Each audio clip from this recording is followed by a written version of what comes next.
listening to the AZ Wildcats podcast, joined by Brad Allis. I am Mike Luke. All right, Brad, we got a lot to get through this show. We're going to talk about scheduling. We're going to talk about football. We're going to talk about a bunch of different things here.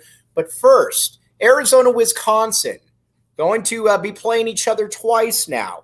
Tommy Lloyd is definitely scheduling tough, and that is a good thing. Yeah, you know, one thing we saw is during the Miller era, occasionally it seemed like maybe Arizona was unprepared for either conference play or even postseason play. More often than not, it was more a factor of talent down the stretch of that tenure. But Lute Olson teams were generally battle-tested. And for the fans, it's just a better experience. I think we'd all trade, you know, if you look at Arizona's schedule, I think there's 6 tough games. I think most fans would take, you know, going 3-3 or 4-2 instead of, you know, turning off the Humboldt State game at halftime. Right. Or, you know, sweating through and only an 11-point win against Oregon A&M or whoever. So, you know, it's just better for college basketball, better games. And, you know, with this team this year having to come together and having a lot of new pieces, they might take some extra lumps. But at the end of the day, it should get you better prepared for Pac-12 play and, even more importantly, tournament play. And see, that's what I grew up with. I mean, and a lot of people here grew up with is that Lute Olson always played the best teams that he could play. And, you know, when and whether that was, you know, having home and homes with Kansas or North Carolina, I mean, Lute was never dodging any of that. And it feels like, at least with Tommy Lloyd, he's bringing a little bit of that back. I mean, yeah, you can just go down the list of major conference teams that Arizona played. Some of it was money generators. Some of it was prestige when Arizona's trying to build a name. Some of it had recruiting advantages. If you remember, Arizona played a 6-year series with Texas, and I think swept all 6, but played 3 games in Texas when Arizona was recruiting there. You had some good games in cool places to reward players. Even though they took their lumps. I remember Arizona playing Purdue in Indianapolis as the Jason Gardner homecoming game. Going to places like Champaign, Illinois as a reward for guys. Duke came to Arizona. You mentioned UNC, Michigan State. You name it, other than, ironically enough, who they played last year, Indiana. It seemed like Arizona played every major conference team, whether it was at McHale at their place or a neutral site. I remember playing Cincinnati in Phoenix a couple times. Remember them going and playing in all these tournaments, which is great. But sometimes now that's the only way you play these teams. Well, now Arizona is going to get some of these games, and some of them are going to be true home games. I mean, the fact that Arizona is going to Cameron and Duke is supposedly coming to Arizona is fantastic. Yeah, well, let's talk about Wisconsin right here. Jake Fisher, I think, hits the nail on the head, as Jake Fisher normally does. Cannot wait for revenge. You go up to Arizona fans and mention the name Sam Decker or Frank Kaminsky, you're generally going to get some scowls. You're generally going to get some bad looks right there, Brad. And so, not saying it's a way of exercising the demons, but it's also something that's in the background. No, the Arizona fans I know utterly despise Wisconsin to the fact that they can't even root for Wisconsin players on their NFL Plus, team. they're in the Big Ten, so we have multiple reasons to root against them. Well, it's multiple reasons to put them in their place as to show who's the superior basketball conference. But yeah, it would be nice to play Wisconsin. And Wisconsin's not what they were, a coach ago, but they're still really good. This isn't Bo Ryan's Wisconsin's still a pretty good program. And again, it's marquee. It'll get on TV. It'll get noticed. It'll make the tickers, things like that. So it's an important game for Arizona. I don't think it exercises any demons, but if it does for you, fantastic. That's healthy. Right. Now let's talk a little bit about Duke then, because that was the one that I think really got a lot of people's caught a lot of people's eyes when you got the home and home done with Duke. Going to be going into Cameron Indoor next year. That's going to be something that a lot of Wildcat fans haven't seen in their entire lives, Brad. Yeah, I know Arizona's played there. I don't remember. I remember them playing in the Meadowlands. I remember them playing in McHale twice. Right. So I know they have had to have played a Cameron game. I don't remember it. And maybe it was the Meadowlands twice because that was the home and away from home for Duke because of ticket sales. But it's a cool thing. I mean, to me, that's what makes college football so cool. And they're getting away from that with all these games at Jerry World and stuff. Being able to get on the road and go watch your team or as a player, getting to go to the Coliseum, the Rose Bowl, the Big House, Touchdown Jesus, the hedge between the hedges, Howard's Rock. All that's what's so cool because you don't get that in the NFL, with the exception of Lambeau's cool, but Arrowhead's a little bit different. But does anyone get really excited to go to the link? Right. No. But you're going in front of the camera crazies, or you're going to the Dean Dome, or you're going to Assembly Hall. That's just, I've been to Allen Fieldhouse. As great as McHale is, that was the best. It's different basketball. I'm assuming Cameron's similar. It's just cool. So I'd much rather, that they're doing that than playing them in, the stadium formerly known as America West, or playing them in, where the Carolina Hurricanes play. I've seen NCAA tournament. Right. Nice arena, not a college basketball arena. All right, Jacob Franklin, if you could pull up that graphic that we got there of Arizona's schedule, we'll get this updated here. Some of the notable out-of-conference games right here. But the other one then we're going to be looking at too, obviously, you got Michigan State, and you got my internet was messing up earlier, so Jacob might be getting me a read if he didn't hear that. But when it comes to the schedule, though, Arizona, you're going to be playing Alabama then. And Alabama, let's be honest here. At this point, Alabama is a top 10 basketball program. They're not historically, but they're getting the talent that they need.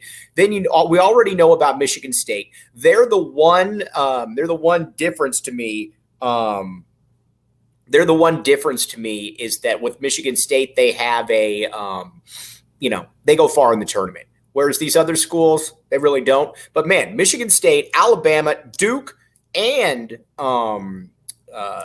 Wisconsin, that's a tip of the cap to the Tommy gun right there. No, it's a good, impressive schedule. And I think secondarily, as Arizona continues to evolve their domestic recruiting, these are important games because we've seen Arizona go head-to-head with Alabama. We both for transfers and for prep players. Haven't seen really Arizona go head-to-head with Duke in quite a while, but you got to expect that it's going to happen. Oddly enough, Arizona and Michigan State almost never cross paths on the recruiting trail. It seems like when they do, the kid goes to Kansas, Josh Jackson. But again, getting in front of these audiences, Arizona should be trying to pull kids out of the Midwest who want to come play in sunny Arizona. So if you can, impress some kids in Michigan or Wisconsin or Chicago who are watching those games, fantastic. Again, at the end of the day, the two things it's most important for the fans, it gives more quality games, and it should be good prep for the NCAA tournament, especially when you look at, the two Big Ten teams. They're physical, and that's something, they won't see in the Pac-12 for 2 months. Right. Okay, now let's talk about, first of all, we have Oregon State fans saying back the A right now. Clint Moses, appreciate you backing the A right here. And again, maybe we have different futures, but we support you in what you're doing right there. Now, let's see here. It was asked by Tony Clifton, is there still a relationship between Few and Lloyd? And there is. But they don't want to play each other. I don't understand this. And again, I'm not a Division I basketball coach, so I totally, I can't really sit here and say that. But Lute wanted to play against his friends. Lute and Dean Smith were friends. They liked playing against each other. Lute and Roy Williams were friends. They liked playing against each other. I don't understand the philosophy of not wanting to play against each other. I think for some people, and I think especially when you look at, some of the Sean Miller stuff, you may not want to play against someone you almost consider family. And I'm guessing, would Lute have wanted to play against his mentor? I'm not sure. Now, he played against his disciples, if you will, quite often, usually much later down in their career. I know Tony McAndrews was at like Sacred Heart or something like that. They played a few times. But I'm guessing that if you're Mark Few in many ways, or excuse me, Tommy Lloyd, Mark Few's a father figure, maybe you don't want to play. It's awkward. But why is it awkward, though? That's my question. Why is it awkward? Do they still vacation? Because I don't know. I'm just saying. I can see it. Archie and... Would you like to coach against John Schuster? I have never played against John Schuster. In fact, although we have played basketball many times together, the only time we've ever argued was when we were on the same team. Really? Okay. Yes. He pulled up from 30 on a 3-on-1 fast break. I wasn't real happy with him. He did make it, though. We like the scheduling, though. Yeah, I like the scheduling. Again, I can't blame people if they don't want to play each other. There's plenty of other teams. Would it be fun? Would it be drama? Absolutely. It'd be fun to see Arizona play Xavier. Don't know if it's ever going to happen, but yeah, it'd be exciting. But I don't begrudge him because he doesn't want to play that. As long as you're not saying can't play Gonzaga, but we're going to play Eastern Washington. No, they're saying no, Gonzaga. Come on down, Wisconsin. Brad, when was the last time you got Mountain Mike's Pizza? It's been a little bit. All right. Are you okay with that decision? Because I think that it's probably calling you though a little bit. I would eat it more frequently. Just say a little bit too spicy for one of the people in the family. So all right. Well, either way, it's a bachelor day treat.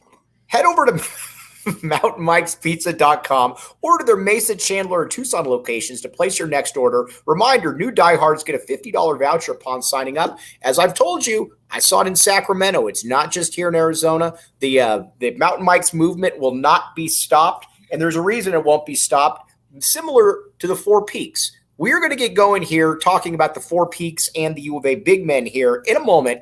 But again, Four Peaks, the official brew of PHNX Sports. Check out Four Peaks Brew or Four Peaks Pub to keep up with the latest at Arizona's hometown brewery. Must be 21 or up to drink Four Peaks. Please enjoy responsibly. Again, Four Peaks, the official brew of PHNX Sports. All kinds of stuff going on there. And they got Four Peaks 4 seats. One lucky winner will get 4 seats to an upcoming Diamondbacks game where you might also see Jacob Franklin up there. So again, check it out. Now, Arizona basketball, and if you could, Jacob, if you could pull up the roster right there, I'd like to go through this a little bit. Now that we have Keshad Johnson in the mix, I think we know what our starting lineup's going to be. Rich Carrillo, the great Rich Carrillo, has been complaining about how he wants a tougher Arizona basketball roster, William. This is a tougher Arizona basketball starting lineup right here. What say you? Yeah, no doubts. I think when you add a guy like Keshad Johnson, you add a guy like Jaden Bradley, who's kind of, as weird as it sounds, been through the wars of the SEC.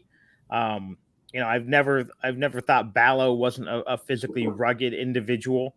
But yeah, I think it automatically enhances your toughness. I think Boswell seems like a tough kid, and that's kind of why I'm disappointed he didn't play more against Princeton. But if you look at it, Keshad Johnson is a guy who was a 4-year contributor at San Diego State. I think he was a 3-year starter. Wasn't a big-time scorer, but was a guy who, there's a great article at The Athletic, if you have a subscription, where the assistant coach basically says he fulfilled his commitment to us. We wish him the best. He was a fantastic leader. He's a tough guy. Can defend all 5 positions.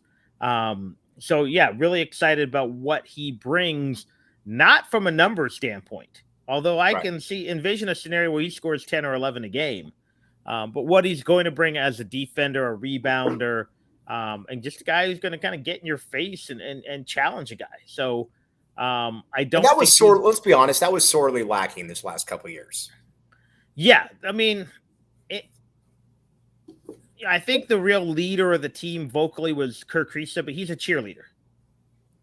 He's like a come on guy. He's not gonna challenge you because he doesn't have that personality. He likes to talk trash. He's a trash talker. So I think he was probably a rah guy. But yeah, I think you got a guy who's 22 years old, who's been to a national title game, who has some gravitas to his words. And I think that's going to fit in very well on what is, a somewhat experienced team, but at the same time, still a very young team.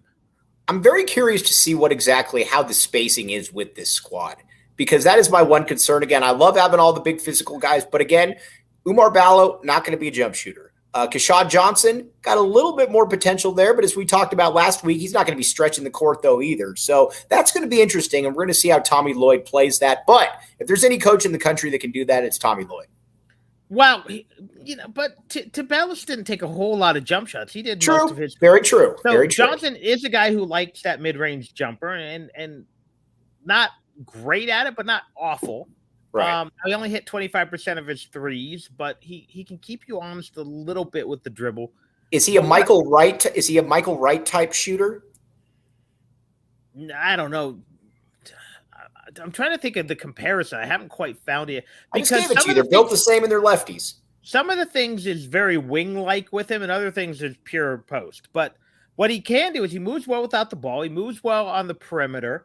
So I think there are times when you need to clear Omar Ballo out, you get Keshad out there. And when you want to run screen and roll with them, you can do that. So I'm more worried, honestly, that they just don't have a dynamic scorer at the wing.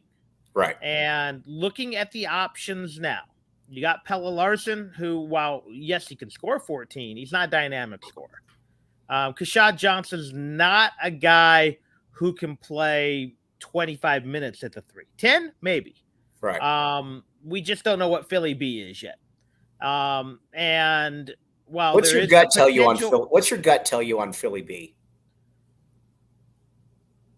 A guy who, if patience, is a 4-year contributor, but is much more. And again, I love the guy. Much more Justin Wessel. I agree. Justin Wessel, Joe McClain. Right. If he's Joe McClain as a senior, we'll take it. Yeah, but so my guess is I don't know if he's going to be here that long, because again, if the guy whose name is being floated out there looks just like a much better version, right? And so yeah, I would love for them to find that 6'5" to 6'7" athletic wing, right? And whether he's a shooter or a slasher, I don't care. They just don't have that right now.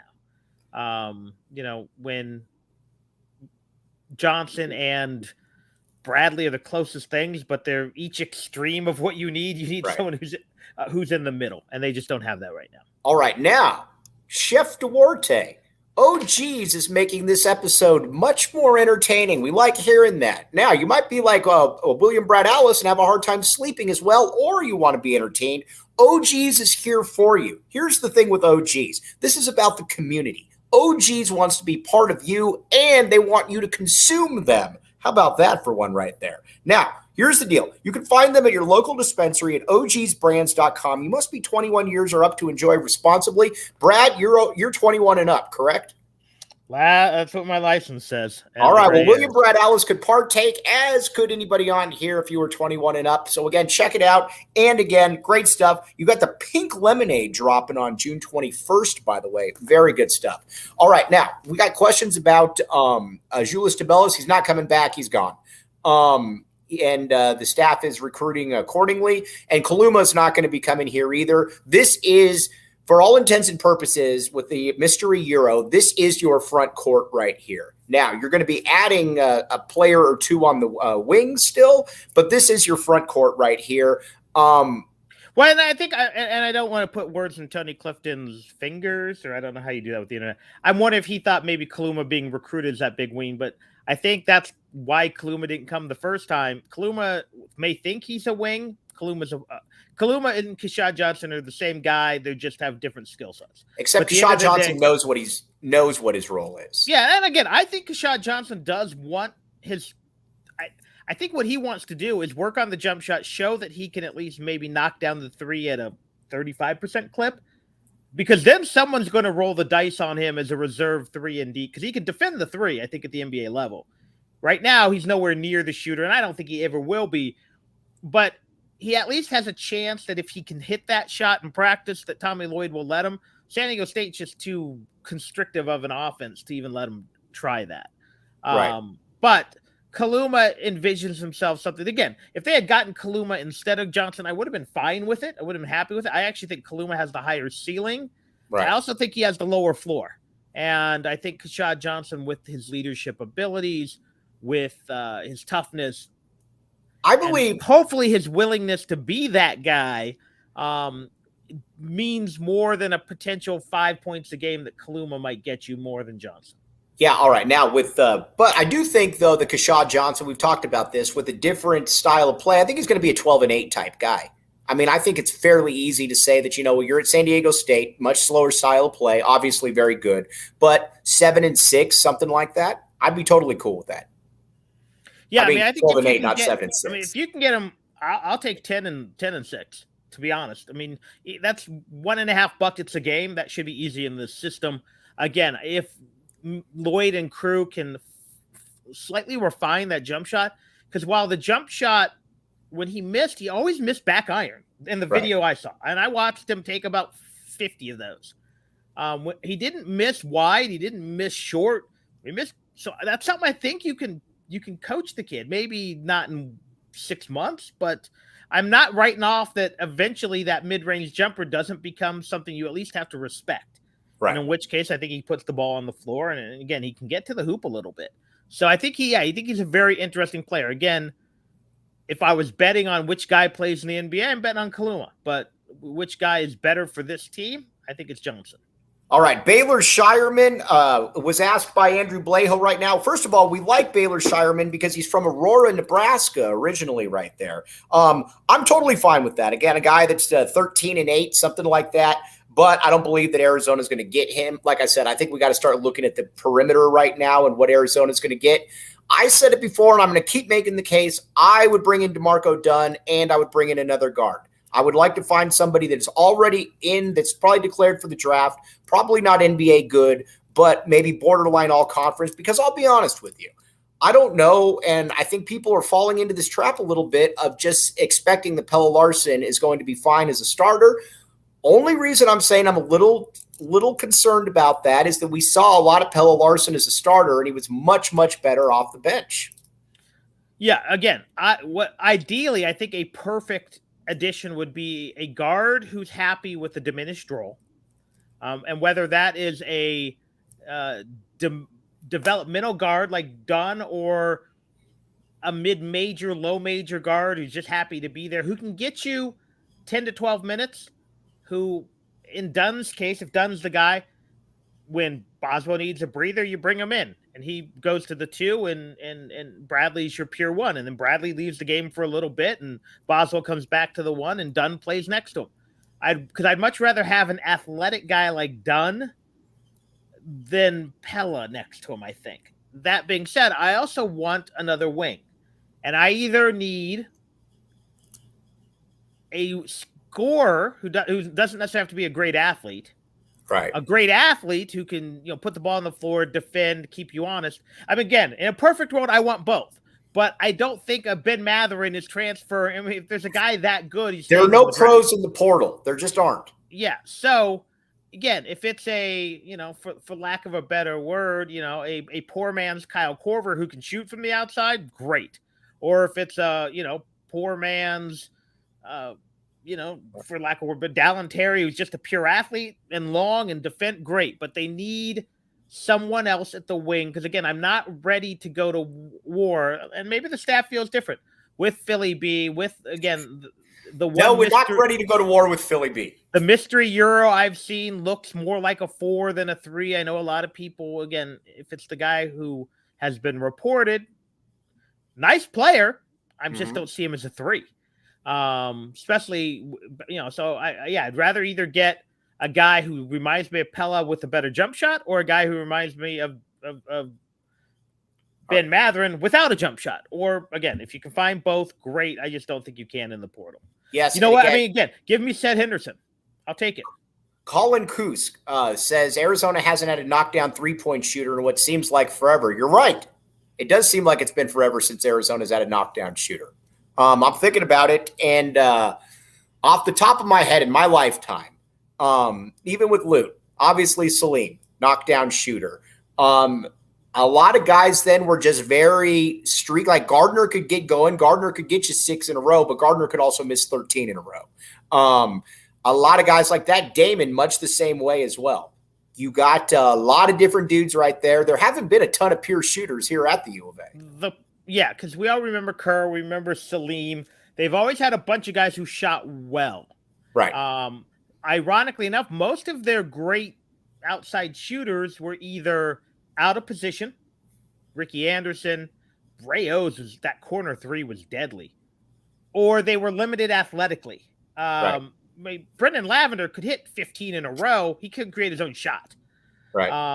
And remember, Lute desperately looked for shooters. Miller desperately looked for shooters. But what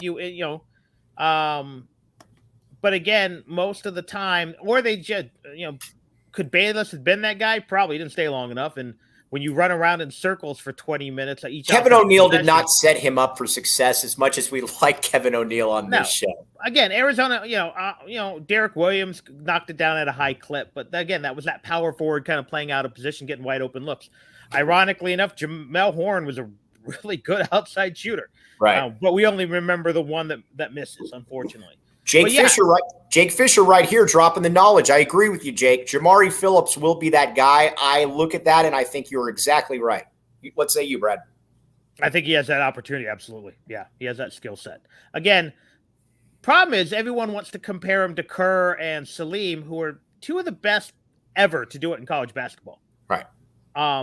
So if you compare him to, a Mike D or Jason Terry, who were excellent outside shooters, but they weren't special. And those two guys, again, we all saw the stat. Salim could have missed 84 in a row, and JJ Redick wouldn't have passed him.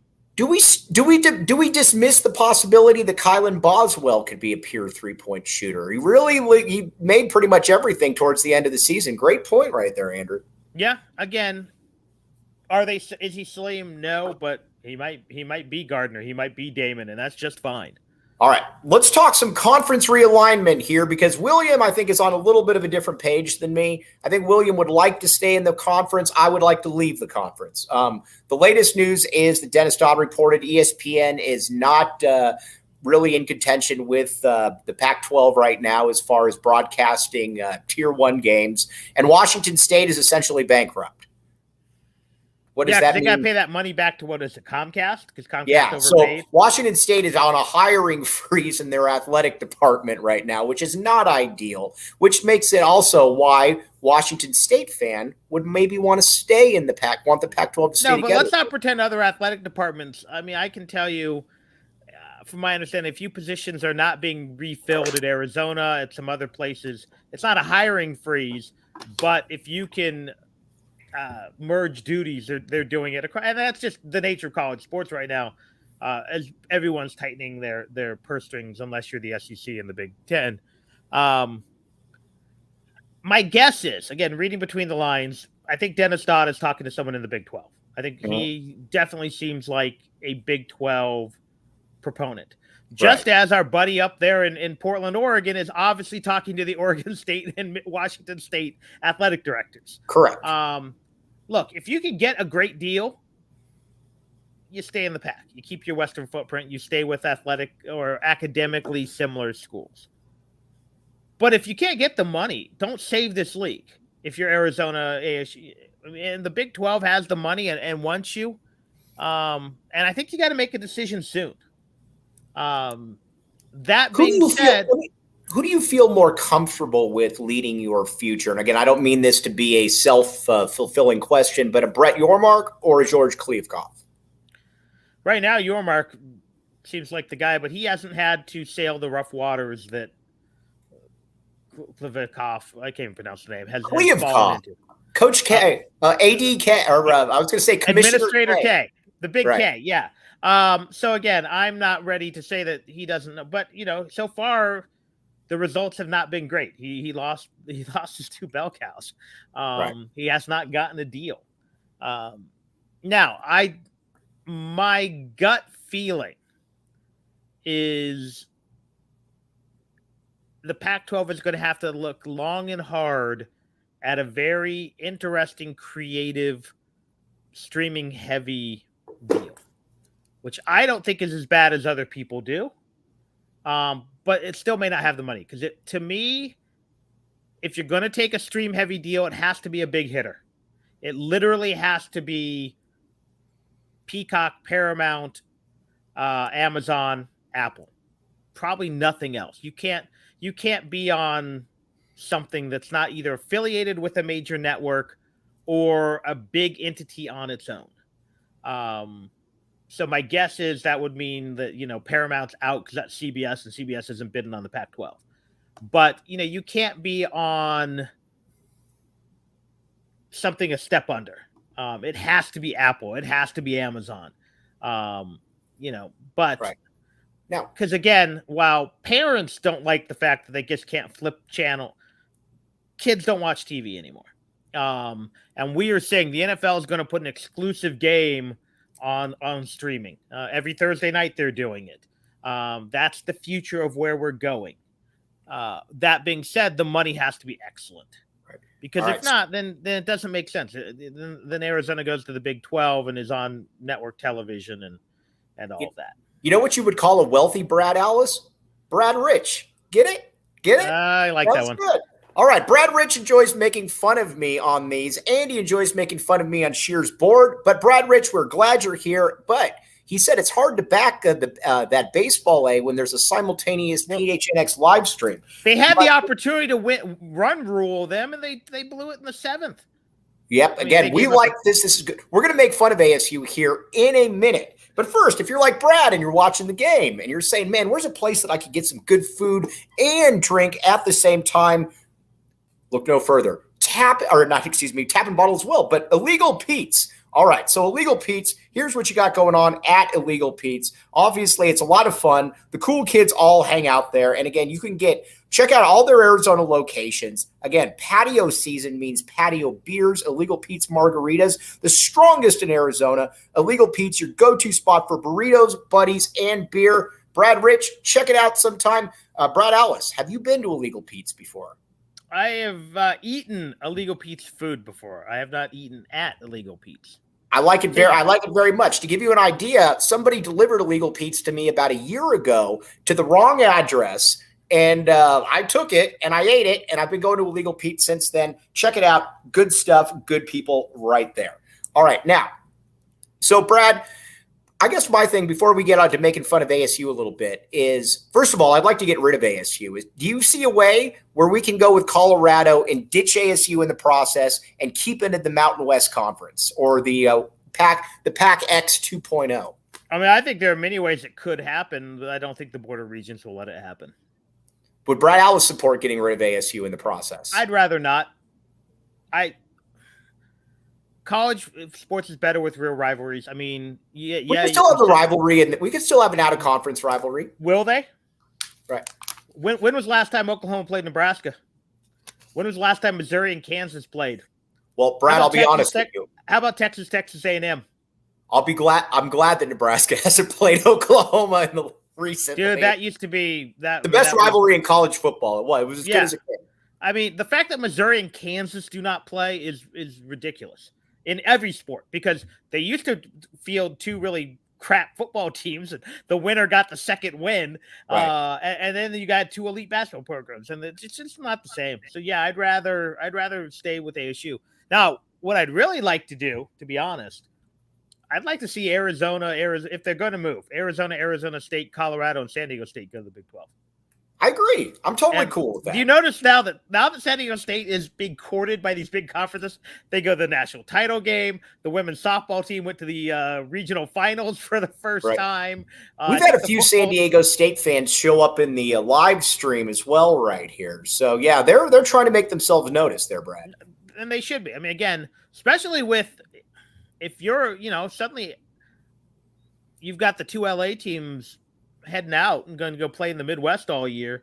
And you don't have the Chargers there anymore. Why not try to raise your profile? All right, let's talk a little football right here. Very interesting addition right here that we're going to have to put up there. Jacob Franklin, if you could pull up that skill position roster right there, because we're going to add a new name to this right here. I'll send this to the great Sean DePaz. Montana Lamonius Craig. Great name, also really good.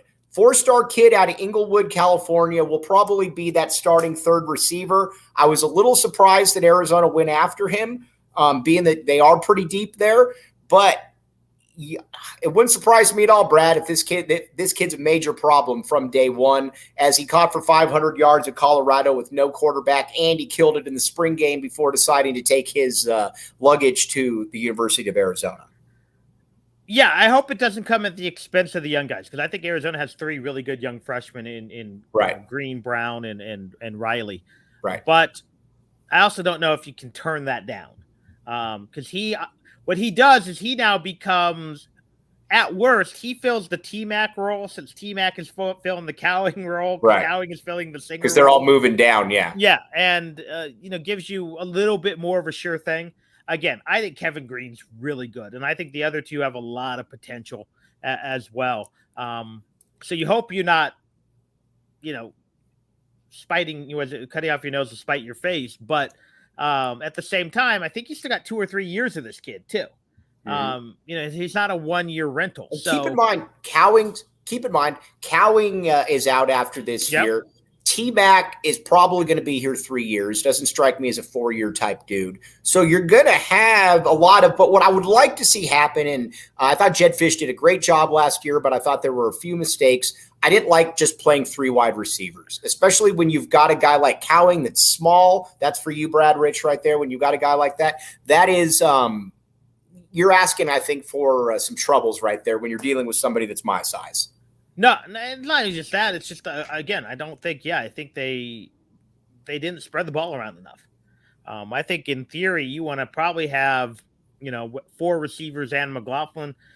Burnett didn't get involved enough.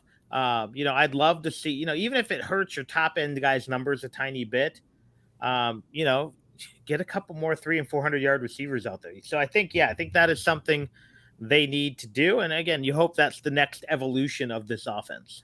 Right.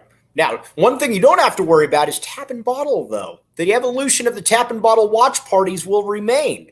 This year for basketball and football, we will be at the Tap and Bottle away game watch parties, drinking some Four Peaks. To show you how cool Tap and Bottle is, Brad has shown up there solo. He's shown up there with the fam, and both ways they fit right in there. Tap and Bottle, support local, downtown, or the northwest side right there. As far as skill positions go, though, Brad, after adding Lamonius Craig, by the way, that is, again, just a fantastic name. We're going to find out exactly what Jaden Delora is all about this year because, again, you don't have – and again, I'm not putting him down, but there's no excuse for him not to be one of the top 15, 16 QBs in the nation with what he has around him. Yeah, I think the knock on him is he locks in on receivers. Can he kind of open the second page of the playbook? Can he cut down those interceptions? Can he spread the ball around? He certainly has the physical talent to do it. But that's it. Again, you went from seeing an Arizona offense that was putrid in year one to efficient and good. It now needs to take the next step. And I think Delora needs to take the next step. The guy we have seen now in the last 2 years in the Pac-12, there's a reason Washington State recruited another quarterback over him because they thought they could upgrade, and they didn't. But Delora, even though he puts up big numbers, is a little bit limited sometimes. Yeah. He has to make a step up. But you hope that the offensive line is better. You hope that you get a little bit more out of the run game, and just the further evolution of Jed Fish as a play caller as well. I'm very curious to see what happens with Jonas Sabanea at right tackle. Because, again, in my opinion, I'm going to keep saying this, I believe Jonas Sabanea is the best NFL prospect on this team. To me, if he stays healthy, he's a first-round pick. But you also got to give Jed Fish and you got to give Sabanea a lot of kudos, though. If you're comfortable moving an All-American type player from guard to tackle, then first of all, you feel very comfortable about his ability to play tackle. Second of all, you feel probably better about finding help at guard than you do at tackle at this point.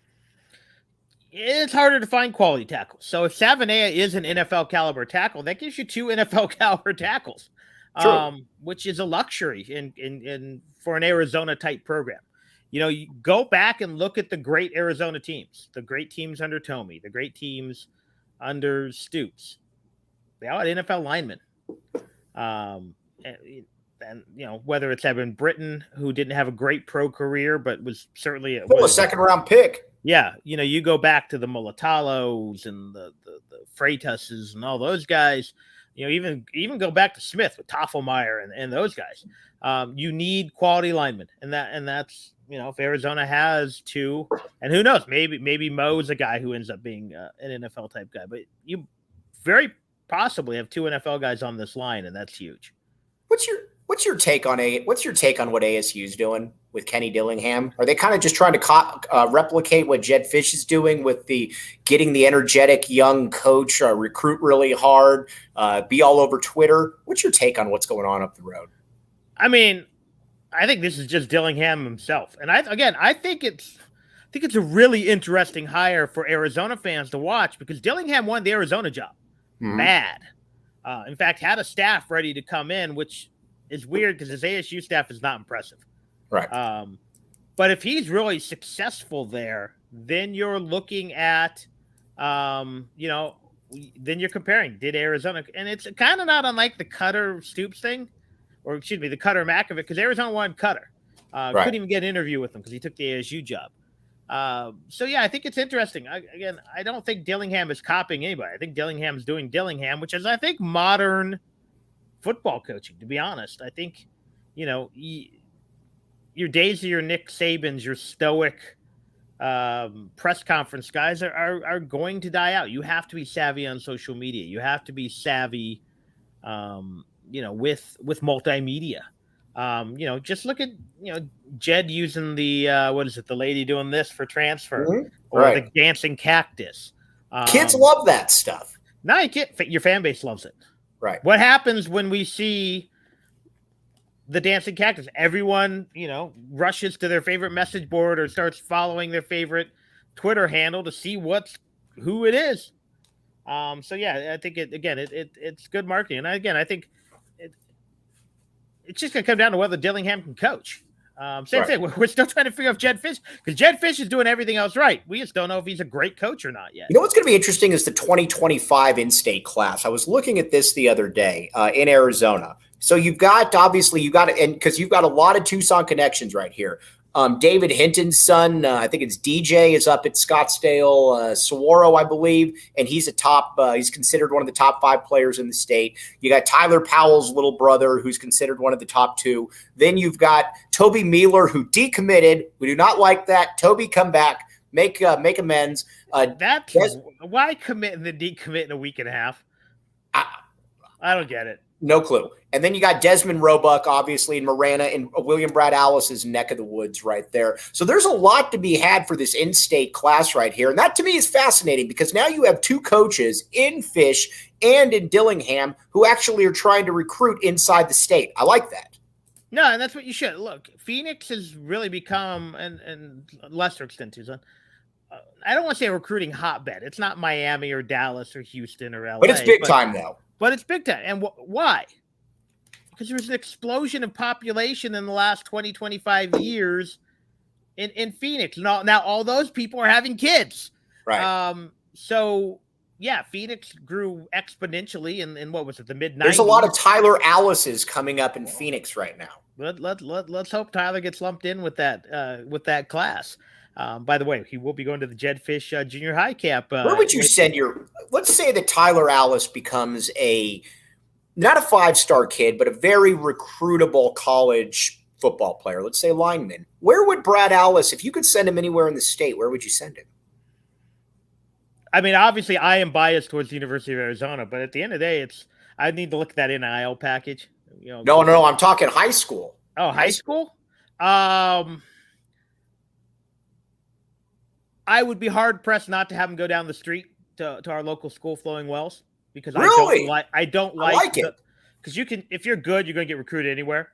Okay. That being said, I am very good friends with several coaches in the area. Jeff Skurin, he's a little far in Rio Rico. I may need to come up here. You didn't take him down to Rio Rico each day? Well, and unfortunately, Tyler's hitting coach is also a coach down there, but he's leaving town. Robbie Moen leaving town. So I think Jake Fisher hit the nail on the head. I'm sending him to one of those Chandler schools, even though I would have no say in the matter. And I don't know if the old Marana coach is still up there, but I've respected him a whole lot. I'm good friends with Hargraves. If Bam ever comes out of retirement, I'd be hard pressed not to go see him. But I really like playing for your local school. Right. I'm good friends with Scott McKee. My parents have a family. My mom's good friends with McBriar's mother. So got a lot of ties. But at the end of the day, it'd be really fun just to see him elevate Flowing Wells, but we'll see. He starts his football career this summer when he goes to the Flowing Wells Middle School. Speaking of Tyler Alice, let's say that Tyler Alice, you want to take him out of the city for a little bit there, or you want to go hang out with Schuster and have a guys afternoon.